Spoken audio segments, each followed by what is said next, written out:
But you know what they tell me? Na benshi tuzaduhura, it's true. They're like, uzimya ufite. Ngo none ngo kwanyu wakoza amakwe ngo ntagahunda. You see, even those youths like big boys, they'll be like, man, genda ushaka urukumva. So they don't see the value of what I'm doing right now. They're just like, you're wasting your time. So that's the biggest difference. And then they're like, warajinze. I think mubana w'Abanyamulenge, because these girls, they got principles, majority of them. But if they are, because I'm not saying they can't be there, they must be there. Because hari ikintu kiri hariya hanze, it's another spirit iyo ugezeho. Especially, okay, I'm not saying that I'm so prayerful, but if you don't have a background of prayer and something like parental guidance, baba ndio baje barasize ababyeyi babo, then ukaza ukagendera mu bana bo mu mujyi bagukoresha amafuti, ugasanga you're taking drugs and you're like, come on, everyone is doing it. Ukavuga ati sinjenje nyine nabayagiye nari kwanga kujya church. And I wouldn't have the chance to interpret in church. If I was the best basketballer right now, what do you think you will be benefiting from me right now? But apparently they couldn't help me because I wasn't voting and because I wasn't a Kenyan. That's one thing. Then the second thing is that there is always this feeling of foreigners and siding. So you no muntu mubi harijya kwanga kubera ko utari umunyagihugu. Yeah, so it always comes, though it's not so huge, but it comes. It is always there. Then thirdly, there are opportunities that come. Then nk'igihe twakinaga basketball, people used to qualify to go like to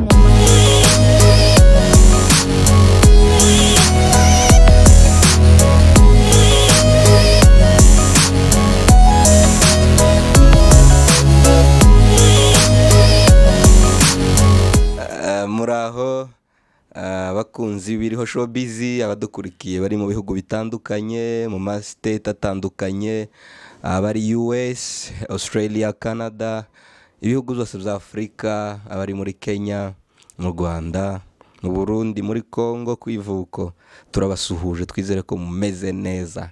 Abatameze neza twababwira iki? Imana ibiteho. Imbere yanyu murabona umukobwa, umukobwa ukiri mutoya cyane, ariko muri we harimwo byinshi cyane. Reka twibwire dutangira. Yeah, muraho mwese, nitwa Mugisha Denise. Yeah, I guess that's all about me. Yeah, Mugisha Denise. Murumva ko kera yatangiye avuga indimi z'abanyamahanga. Uyu mukobwa ameze neza cyane. None se nayahise Denise? Ni meza, yeah, turashima Imana. Yeah. Murashima Imana. Wow, nice. Uyu munsi turaganira rero ku bintu bijanye na education.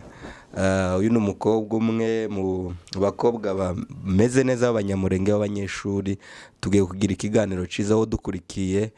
Wibuke gukanda subscribe, wibuke ko turi kubiriho showbiz. Wibuke gukanda subscribe kugira ngo ibiganiro byacu bizaza bikugerera ku gihe. Denise Mugisha, right? Ukora iki hano muri Kenya? Ndi umunyeshuri.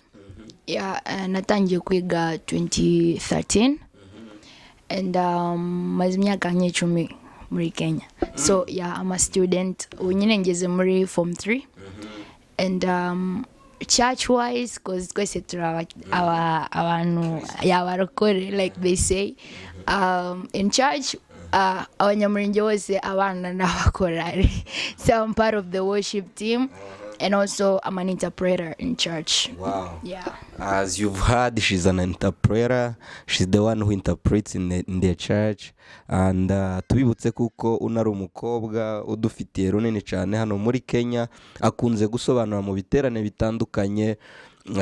For sure, she's really doing good. She's an example to the many Banyamulenge girls. Wiga hehe at the moment? Agiye kurangiza high school, arabura umwaka umwe ngo arangize form 3 nko kuva ari muri grade 11 aho ngaho. Wiga hehe? So benshi bazabyibazaho, but primary ni wari umuntu uzi Kayole n'igihe Dawabu. Yeah, it's shocking, but that's the truth. Then nyine nigira Kisumu. Yeah, it's outside Nairobi. Yeah. Nice, yiga Kisumu muri boarding section. Denise, we wigiye hano muri Kenya, ubwo noneho turaganira kuri education hano muri Kenya. Noneho as a general muri rusange, ni ukuvuga ngo nubwo uri wenyine hano kuri kamera, ugiye kuri presenting many students banyamulenge who are here in Kenya. Urabavugira muri rusange. Utangira muri primary. Okay, education ya Kenya, how do you see it? Is it good? Is it bad? Ya muri rusange urayibona gute amasomo hano muri Kenya? Generally I would say Kenyan system is the best kuri njyewe, bitewe nuko biga na system wakoresha. It's international, so it's the best. Ni nziza cyane. Yeah, because I came from a certain country when I was coming to Kenya. Nari ndi muri class 5. Yeah, yicho gihe, and it's supposed to be to 6, then you go to form 1.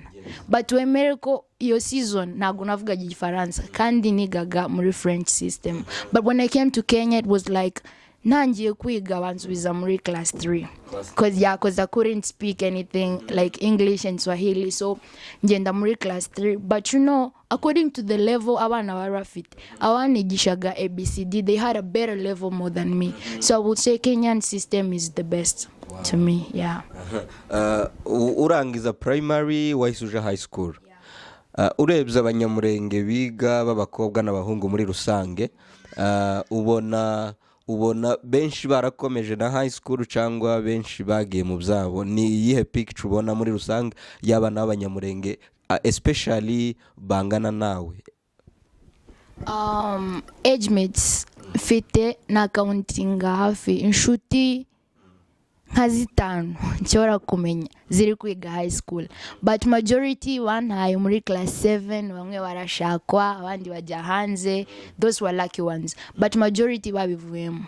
So nkuvuga ngo the general picture abantu wacu nago bakunze kwiga babivuyemo benshi. Ababivuyemo bagiye gukora ibiki specifically? Specifically kwiga biragoye. So they will say icyo gihe hararo trending yo kugurisha melon. So I would say majority of them went to melons and kinyozi. Yeah. So they're now specialized barbers, I would say. Yeah, that's what they do. Okay, nukuvuga ngo abahungu mwiganaga ico gihe benshi bagiye muri bagiye kogosha, nubwo nabyo ntago ari bibi. Abakobwa benshi bagiye mu bikisi. Abakobwa benshi barashatswe. So I would say their mothers right now. I'm the only kid around the street. Yeah. So they have kids. Exactly. They are nursing. Oh yeah. Okay, none niki wababwira, niye message wababwira abakobwa bataye bacikije amashuri, kubera kuko uyu munsi hari bamwe bavuga ngo no education is meaningless, nta gaciro k'amasomo. Hari nabandi bavuga okay, hari nabandi nabo babuze ubushobozi kandi they are hopeless at the moment, so ati ntibashatswe ntibanakomeje n'ayo mashuri. What can you tell them from both sides, abanga kwiga n'abari hopeless because of the means? I would say first of all kwiga ntago byoroshe, yeah? Because ikintu cyambere kijya kiguta intege no, like iyo uri muri class uri kubona uri kwiga, then all your age mates kama mimi sasa baragiye bose, uri kumva bikinege umuntu kandi kubyuka mu gitondo nabyo biragoye, and abanyamurenge tuba turi lazy cyane, so they find it very hard. Ntago twiga kubera ko bitworoheye actually, but what's hidden in education is what we're looking for. And ntago dushaka kuba very opposite from the current generation. So if you're fighting to be someone, you have to fight to get something. So kwiga ntago ari uko ngo ngo tubikunze cyangwa se ngo bitworoheye cyangwa se ngo hari ikindi kintu. No, there's no pride in being a student, I swear. You know, waking up at 4 uzubyuka imbeho ikagukubita ugahita uvuga ati mana wansubiza iwacu ukumva. But again, you just remember nuja mu rugo urasa n'abandi bose, yet someone is gonna look different at the end of the semester, so you're gonna be like, I have to do this. So what's hidden in education nicho tuba turi gushaka. Secondly, those who dropped out of school maybe because kuna peer pressure, hari ukuntu ujibona abandi bose babivuye musengiye n'iki ndi gushaka, then bakakubwira ati yeah bafite ubushobozi. That's really the worst thing you'll ever do to yourself. If you have a chance to be in school, better go and learn, because icyo uri gutakaza kakanya nta kindi uzagisimbuza. Okay, and igihe cyo kwiga kirari n'igihe cyo gushakwa kirari. So mu gihe umixinze ibintu hari kimwe kizagipfa kandi kitarokogwa n'ikindi. So if you have an opportunity to go to school, don't waste it. Just take that chance, take that struggle. In the end, you're going to see the perfectness of it. So babandi babuze ubushobozi, I understand. It's there, but we all have smartphones and stuff. Do a WhatsApp, YouTube. We go subscribing to people's channels. Better take your opportunity in umepata. Better take it and do some online classes. At least umenye nicho chongereza gikeya cyangwa se wiga umwuga fulani. You know, be someone, be something different, because we don't want blank people out there. Yeah. Thank you so much, Sister Denise. Turimo kuganira neza cyane. Aravuze ngo buri gihe ni gihe cyacu. There is a season for everything. There is a season for marriage, season for working, season for learning. Nukuvuga ngo rero abadukurikiye bataye amashuri bagiye mu gushakwa bamenye kuko buri gihe ni gihe cyacu. Hari igihe cyo gushakwa, igihe cyo gukora. So n'abandi rero ngo babuze ubushobozi badafite minerevare. Yaravuze kuko bagomba kuja kwiga. No bihereza icizere, ubuzima burashoboka. Tunabihanganisha, ariko akomoje ikintu kivuze kuko hari social media za YouTube wayigiraho, iyo telefone yawe wayigiraho byinshi cyane, ndetse wanahamenyera n'ururimi rw'icongereza kuba gwifuza. None Denise, abakobwa b'Abanyamulenge, okay, nubwo ukiri mutoya, at least you are a girl, you know something. Ni izihe mbogamizi mugira hano hanze muri Kenya nk'abakobwa b'Abanyamulenge? What problems do you face? Okay, problems are really general, but the biggest part I would say ababyeyi cyangwa se abadukikije, their ideas are pretty different from what it's supposed to be. Okay, like I expect my mom to be like, Denise ugomba kwiga kubera ko ejo hawe hari mu maboko yawe. But you know what they tell me? Na benshi tuzaduhura, it's true. They're like, uzi imyaka ufite ngo none ngo kwanyu wakoze amakwe ngo nta gahunda. You see, even those youths like big boys, they'll be like, man genda ushaka urukumva. So they don't see the value of what I'm doing right now. They're just like, you're wasting your time. So that's the biggest difference. And then they're like, warajinze. I think icyo nicyo kibazo gikomeye kiri hanze. If those guys were like, hey, you have to go to school, yabo batuteraga motivation. You know, if they motivated me, I'll be like, yeah, they want me to be somebody. But the problem is I'm struggling this angle and they are my enemies, you see. So I guess that's the biggest pressure that is out there for the girls, especially Umunyamulenge. Yeah. Ikindi kibazo cy'ibiyobyabwenge n'uburaya. Haba hari abakobwa se babijamo mu bintu by'uburaya. Eske nimba hari ababijamo biterwa niki? Abaja mu biyobyabwenge, inzoga, urumogi, byaba biterwa niki? Urebye purusa y'ababikoresha ibiyobyabwenge cyangwa se n'uburaya ubona ingana gute ku bakobwa? Navuga ko itaraba so wide mu bana b'Abanyamulenge, because these girls, they got principles, majority of them. But if they are, because I'm not saying they can't be there, they must be there, because hari ikintu kiri hariya hanze, it's another spirit iyo ugezeho.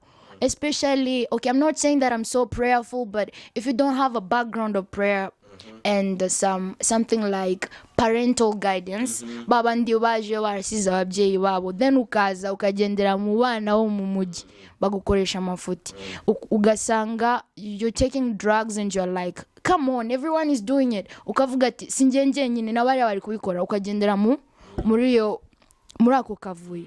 So majority they might do it because badafite abantu babagira inama cyangwa se kumva ko wigenze cyane. You know, our age is really hard to control. You're like, so what? Like you got the freedom, so you're misusing it. So tuvuge ko ari uburenganzira burenze bajya bakoresha, then ugatuma bakora nk'izo mistake. Yeah, I think that's but the percentage is really low, I guess, according to me. I don't think it's so wide.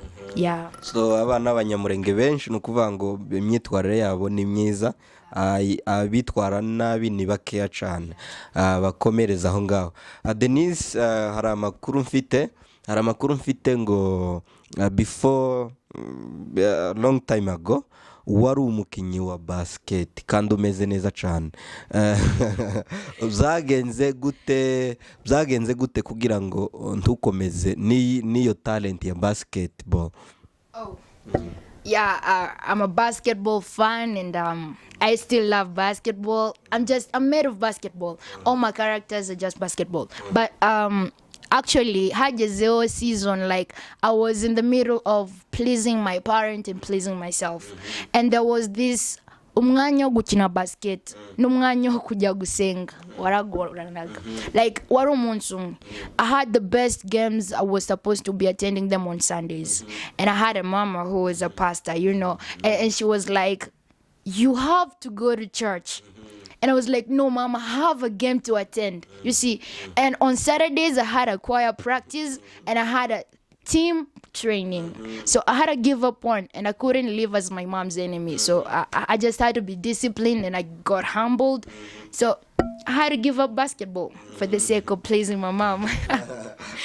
Yeah. So it's your mom who caused you to give away, to give away with the basketball. It's your mom, right? Not really her. There is this. I had her at that time. I think I left it for her. But when I grew up into what she was instilling in me, I think I left basketball for God. For God? Yeah. Oh yeah, it's not for the sake of obeying your mom. No. Oh yeah. Right now, I wouldn't say I left basketball for God. Ako nje mfite amakuru ko ari mama wawe wakubujije. She was like, she's the one who pushed me to do it, but I wouldn't say I let it go because of her.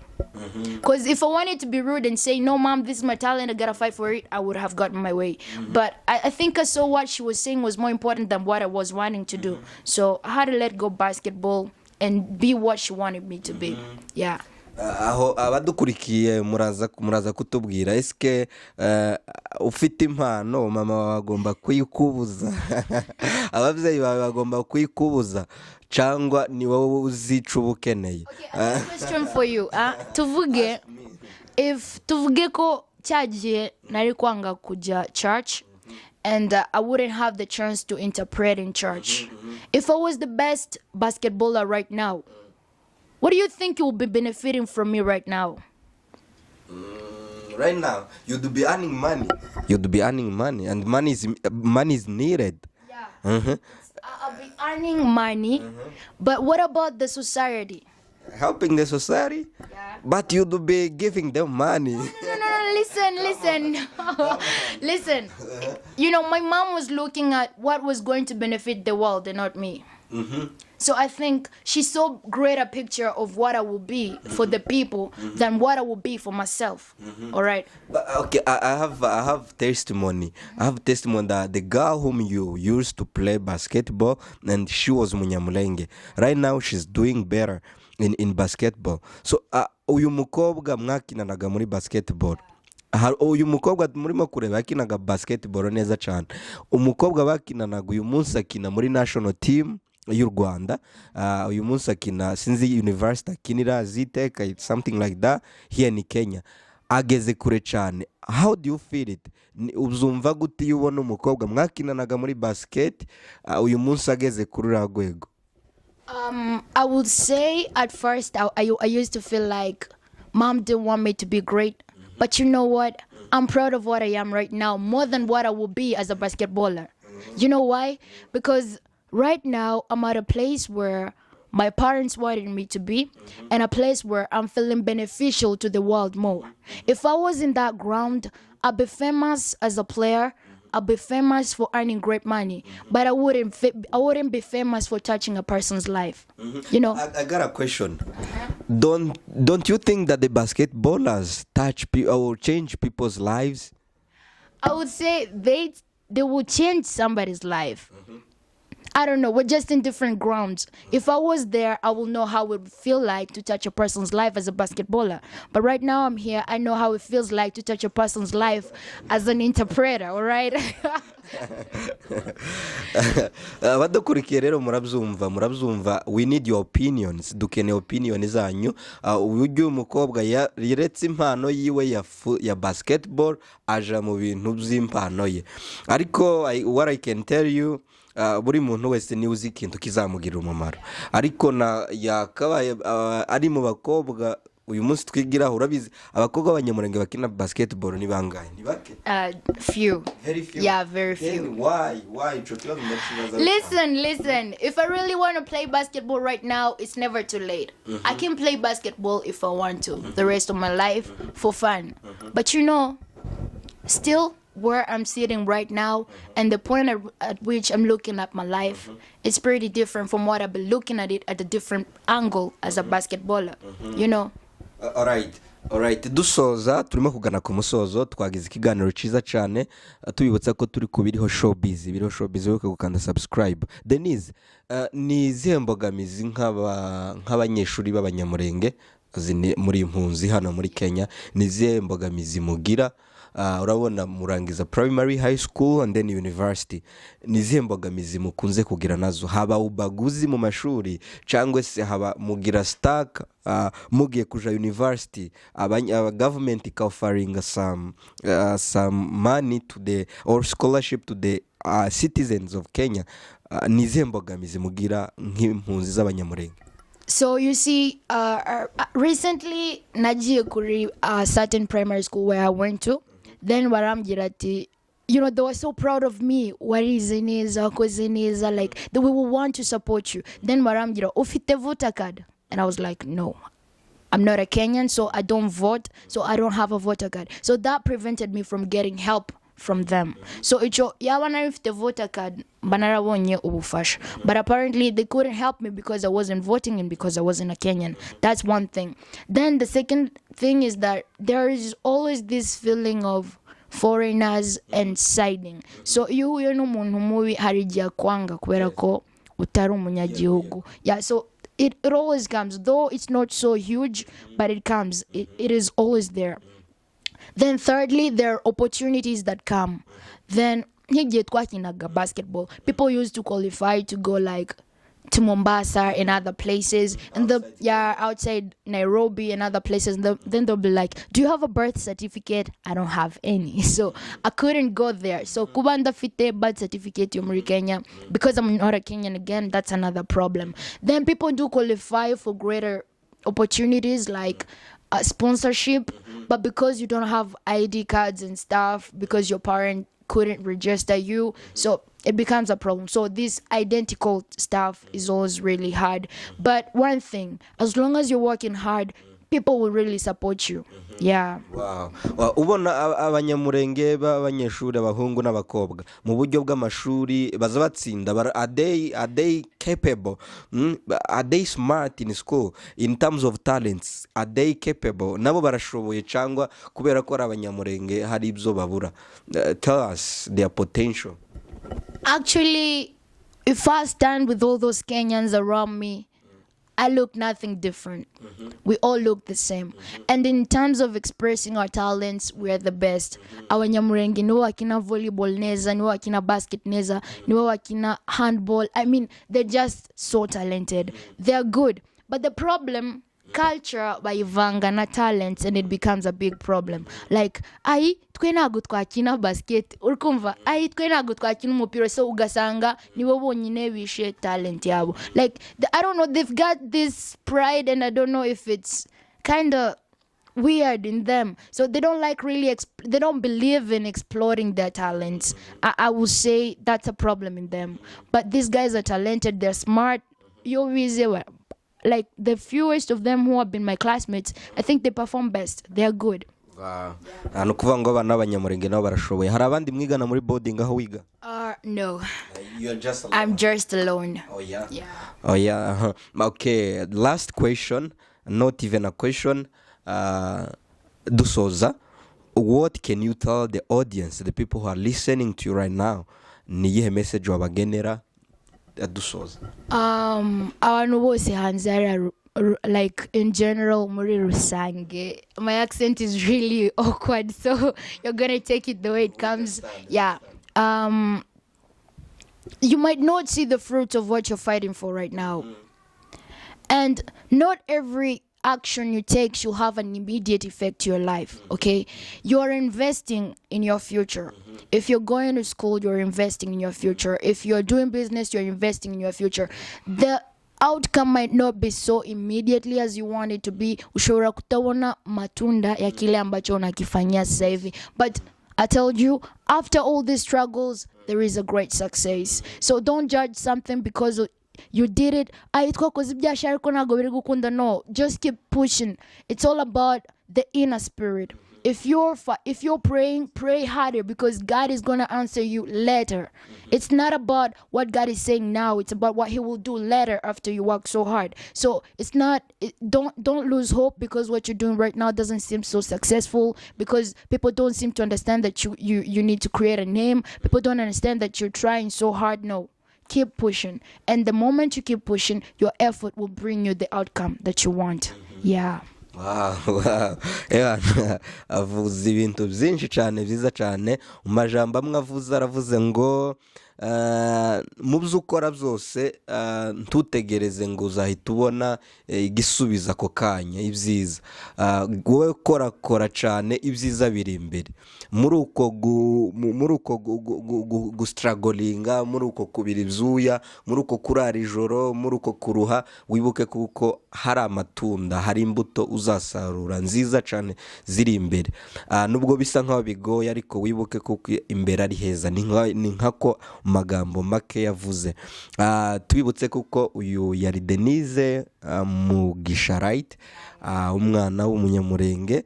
Mwumvishe impano, mwumvishe ibimurimo, nimukenera tuzamugarura kandi twizere kuko abafashije. Uyu yari Ngendahayo James, kubiriho showbiz. Tubifurije amahoro, mugira Imana, murakarama. Musharinga ino video kugira ngo abana b'abanyamurenge benshi aho batandukanye bari muri Amerika bayumve, bari muri Congo bayumve, bari mu Rwanda bayumve, ndetse uretse n'abanyamurenge gusa n'andi moko yumva runo rurimi, yumve bino bintu tuganiriye. I think ibyo twaganiriye biri bubafashe. Wibuke gukanda comment, ibitekerezo birakenewe. Murakoze cyane. Bye bye. Bye.